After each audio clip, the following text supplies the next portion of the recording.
Filósofos y sofistas. Autora Delia Steinberg Guzmán.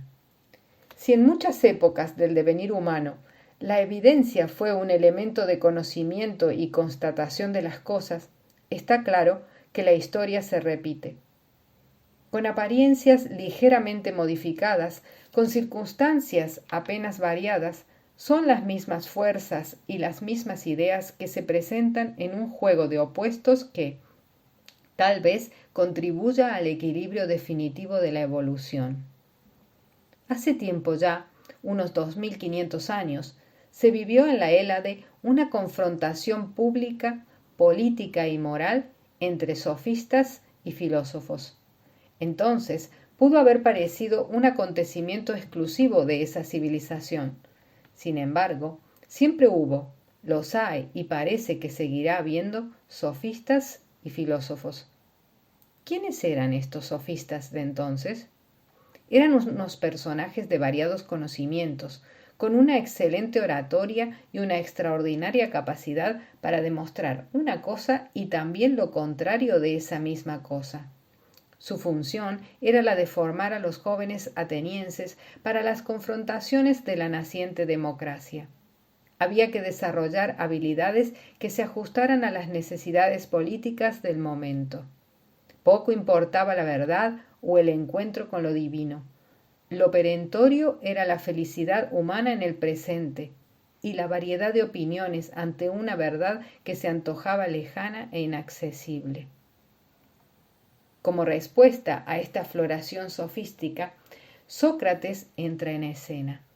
Es el filósofo amante de la verdad, que prefiere perder el beneplácito del público con tal de estar en paz con su propia conciencia.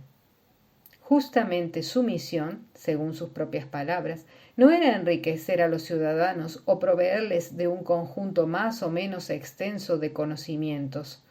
Él quería despertar conciencias para mejorar a los hombres. Siempre prefirió el papel de maestro antes que el de político. Si los sofistas cobraban por sus enseñanzas y por consiguiente elegían a sus discípulos por su poderío social y económico, Sócrates se negaba a poner precio a sus clases y elegía a sus discípulos por la disposición moral e intelectual que les permitiría desarrollar con más potencia sus dormidas virtudes. ¿Cómo terminó este enfrentamiento?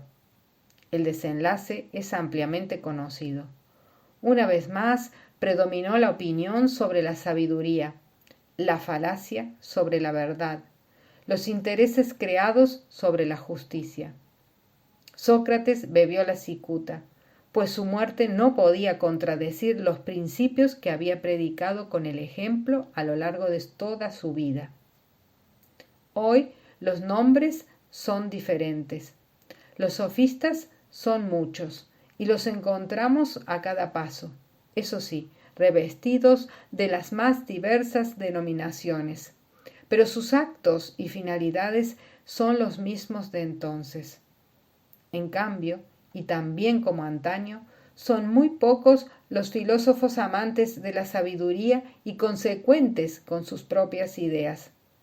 Y esos pocos, de haberlos, son ferozmente combatidos y acusados con las mismas calumnias que hace siglo valieron para acabar con la vida de Sócrates: corrupción de la juventud y negación de los verdaderos dioses.